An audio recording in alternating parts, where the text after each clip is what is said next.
Hey guys, welcome back to channel study well with me. ഈ വീഡിയോയിലൂടെ നമ്മൾ discuss ചെയ്യാൻ വേണ്ടി പോകുന്നത് നാഗ്ബുക്ക് മഹ്ഫൂസ് എഴുതിയ ഹാഫ് എ ഡേ എന്ന ചെറുകഥയുടെ സമ്മറിയാണ്. വീഡിയോയിലേക്ക് കിടക്കുന്നതിന് മുന്നായിട്ട് ആദ്യമായിട്ടാണ് നിങ്ങൾ ഈ ചാനൽ കാണുന്നുണ്ടെങ്കിൽ എല്ലാവരും ഒന്ന് ചാനലിനെ സബ്സ്ക്രൈബ് ചെയ്ത് സപ്പോർട്ട് ചെയ്യുക. ഒപ്പം ഈ ഒരു വീഡിയോ നിങ്ങളുടെ ഫ്രണ്ട്സിനും കൂടി ഷെയർ ചെയ്തെടുക്കുക. അപ്പം നമുക്ക് ഒട്ടും ലേറ്റ് ആക്കാതെ തന്നെ നമ്മുടെ വീഡിയോയിലേക്ക് കിടക്കാം. എഴുത്തുകാരനെ പറ്റിയിട്ട് നോക്കാം.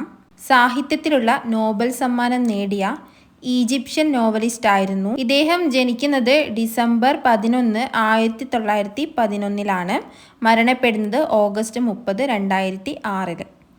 ആധുനിക അറബ് സാഹിത്യത്തിലെ അസ്തിത്വവാദികളിൽ പ്രധാനിയാണ് അദ്ദേഹം. തൻ്റെ 70 വർഷത്തെ സാഹിത്യ ജീവിതത്തിനിടയിൽ 34 നോവലുകളും 350-ലേറെ ചെറുകഥകളും 5 നാടകങ്ങളും അദ്ദേഹം എഴുതുകയുണ്ടായി. അദ്ദേഹത്തിൻ്റെ പല രചനകളും ഫിലിമാക്കപ്പെട്ടിട്ടുണ്ട്. ഇനി നമുക്ക് സമ്മറി നോക്കാം. കഥ ആരംഭിക്കുന്നത് സ്കൂളിലെ ആദ്യ ദിനത്തിലേക്ക് നടന്നു പോകുന്ന ഒരു കുട്ടിയെ കാണിച്ചുകൊണ്ടാണ്. ആ കുട്ടി നമ്മുടെ എഴുത്തുകാരനാണ്. സ്കൂളിലെ ആദ്യ ദിനമായതുകൊണ്ട് തന്നെ കുട്ടി ധരിച്ചിരിക്കുന്നത് പുതിയ ഡ്രസ്സാണ്. അതിൽ കുട്ടിക്ക് വളരെ സന്തോഷമുണ്ടെങ്കിലും അവൻ സ്കൂളിലേക്ക് പോകാൻ ഭയപ്പെടുന്നു. അച്ഛൻ്റെ കയ്യിൽ പിടിച്ച് അവൻ നടക്കുമ്പോൾ ഇടയ്ക്കിടെ അച്ഛനെ നോക്കി അവൻ ചോദിക്കും, അച്ഛാ, എന്തിനാണ് ഈ സ്കൂളിൽ പോകുന്നത്? കുട്ടികളാകുമ്പോൾ വീട്ടിൽ നിന്ന് കുസൃതികളൊക്കെ കാട്ടുമല്ലോ. അപ്പോൾ അതിൻ്റെ ശിക്ഷയായിട്ടാണ് തന്നെ വീട്ടിൽ നിന്ന് സ്കൂളിലേക്ക് അയച്ചിരിക്കുന്നതെന്ന് അവന് തോന്നി. അച്ഛൻ മകനെ ആശ്വസിപ്പിക്കുന്നുണ്ട്. പഠിച്ച് നല്ല ആളാവാൻ വേണ്ടിയിട്ടാണെന്നൊക്കെ പറഞ്ഞിട്ട്. നമ്മളും ആദ്യമായി സ്കൂളിലൊക്കെ പോകുമ്പോൾ നമ്മുടെ പാരൻസും ഇതുപോലെ പറഞ്ഞിട്ടുണ്ടാവുമല്ലോ. പക്ഷേ അവന് അച്ഛൻ പറഞ്ഞ വാക്കുകൾ കൊണ്ടൊന്നും സമാധാനമാവുന്നില്ല. അങ്ങനെ അവൻ സ്കൂളിൻ്റെ ഗേറ്റിന് സമീപത്തെത്തി. സ്കൂളിൽ പോയിട്ട് നീ നല്ലൊരു കുട്ടിയാകും എന്നൊക്കെ അച്ഛൻ പറയുന്നുണ്ടെങ്കിലും കുട്ടി ഗേറ്റിനപ്പുറത്തേക്ക് കടക്കാൻ മടി കാണിക്കുന്നു. സ്കൂൾ വിടുന്ന സമയമാകുമ്പോൾ അവിടെ ഉണ്ടായിരിക്കുമെന്ന് അവൻ്റെ പിതാവ് അവന് വാക്ക് കൊടുക്കുന്നു. അങ്ങനെ അവൻ കുറച്ച് മടിയോടുകൂടിയാണെങ്കിലും സ്കൂൾ ഗേറ്റിനകത്തേക്ക് പോയി. അവനെ അറിയാത്ത ആൺകുട്ടികളും പെൺകുട്ടികളും അവൻ അവിടെ വെച്ച് കണ്ടുമുട്ടി. ഗേറ്റ് അടച്ചതോടെ കുട്ടികൾ കരയാനായി തുടങ്ങി. ഒരു ടീച്ചർ അവിടേക്ക് വന്ന് കുട്ടികളെ അതാത് ക്ലാസ്സുകളിലേക്ക് കൊണ്ടുപോയി. ശേഷം ടീച്ചർ പറഞ്ഞു, ഇത് നിങ്ങളുടെ വീടാണ്.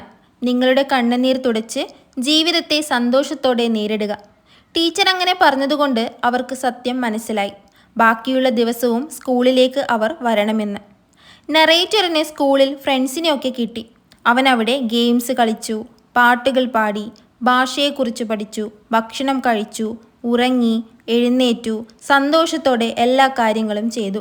എന്നാൽ സ്കൂളിൽ എല്ലാ ദിവസവും ഇതുപോലെ സന്തോഷത്തോടെ ഇരിക്കാൻ കഴിയില്ലെന്ന് അവൻ മനസ്സിലാക്കി. വഴക്ക്, ദേഷ്യം, അടി എന്നിങ്ങനെയുള്ളതും പിന്നെ ചീത്ത പറയുന്ന ടീച്ചർമാരും ഉണ്ടായിരുന്നു. സ്കൂളിലെ ദിവസം അവസാനിച്ച ബെല്ല് മുഴങ്ങി. കൂട്ടുകാരോടൊക്കെ യാത്ര പറഞ്ഞ് അച്ഛൻ വരുന്നതും കാത്തവൻ നിന്നു. പക്ഷേ അവൻ്റെ അച്ഛൻ വന്നില്ല. അങ്ങനെ ആ കുട്ടി ഒറ്റയ്ക്ക് വീട്ടിലേക്ക് പോകാൻ തീരുമാനിച്ചു. അങ്ങനെ അവൻ നടക്കാനായി തുടങ്ങി. അവൻ പെട്ടെന്ന് ഞെട്ടിപ്പോയി. രാവിലെ വന്ന വഴികളൊക്കെ മാറിയിരിക്കുന്നു. തോട്ടങ്ങളും വയലുകളും ഒക്കെ അപ്രത്യക്ഷമായി. അവിടെ കാറുകളും കെട്ടിടങ്ങളുമായി മാറി.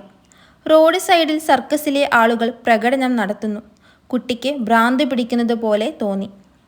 അവൻ സ്വയം പറഞ്ഞു, രാവിലെയും സൂര്യാസ്തമയത്തിനും ഇടയിലുള്ള ഒരു പകുതി ദിവസത്തിനുള്ളിൽ ഇതെല്ലാം എങ്ങനെ സംഭവിച്ചു? അതിൻ്റെ ഉത്തരം അച്ഛനോട് ചോദിക്കാൻ അവൻ തീരുമാനിച്ചു. പക്ഷേ വീട്ടിലേക്ക് പോകാൻ അവന് വഴി അറിയില്ലായിരുന്നു. അവൻ റോഡ് കടക്കാനായി നിൽക്കുമ്പോൾ ഒരു കൂട്ടം കാറുകൾ നിരനിരയായി വന്നു. അവന് കടന്നു പോകാൻ സാധിക്കാതെയായി. എപ്പോൾ കടക്കാൻ കഴിയുമെന്ന് അദ്ദേഹം കാത്തിരിക്കുകയും ആശ്ചര്യപ്പെടുകയും ചെയ്യുന്നു. ഒപ്പം അദ്ദേഹത്തിന് ദേഷ്യവും വരുന്നുണ്ട്. റോഡിൻ്റെ സൈഡിൽ ഇസ്തിരിയിടുന്ന കടയിൽ ജോലി ചെയ്യുന്ന ചെറുപ്പക്കാരൻ അയാളുടെ അടുത്ത് വന്ന് കൈ നീട്ടിക്കൊണ്ട് പറഞ്ഞു, ഗ്രാൻഡ്പാ, ഞാൻ നിങ്ങളെ അക്കരെ കടത്തിവിടട്ടെ. ഇവിടെയാണ് കഥ അവസാനിക്കുന്നത്. സമയം എത്ര വേഗത്തിലാണ് കടന്നു പോകുന്നതെന്നാണ് ഈ ചെറുകഥ പ്രതിഫലിപ്പിക്കുന്നത്. ഇന്നലെ ഞങ്ങൾ കുട്ടികളായിരുന്നു, ഇന്ന് കൗമാരക്കാരാണ്, നാളെ ഞങ്ങൾ വൃദ്ധരും. അതുകൊണ്ട് തന്നെ ദിവസവും നമുക്ക് കിട്ടുന്ന ഓരോ മിനിറ്റിനും നമ്മൾ നന്ദി പറയണം. ചെറിയ കുട്ടികളായിരിക്കുമ്പോൾ മുതിർന്നവരാകാൻ ആഗ്രഹിക്കും. എന്നാൽ മുതിർന്നവരായാലോ ബാല്യത്തിലേക്ക് പോകാനായി നമ്മൾ കൊതിക്കും. ഇവിടെ നമ്മൾ ഉൾക്കൊള്ളേണ്ട പാഠം ഓരോ നിമിഷവും, ഓരോ മണിക്കൂറും, എല്ലാ ദിവസവും, എല്ലാ ആഴ്ചയും, എല്ലാ മാസവും, എല്ലാ വർഷവും വിലമതിക്കുക എന്നതാണ്. കാരണം സമയം നമുക്ക് തിരികെ കിട്ടുന്ന ഒന്നല്ല.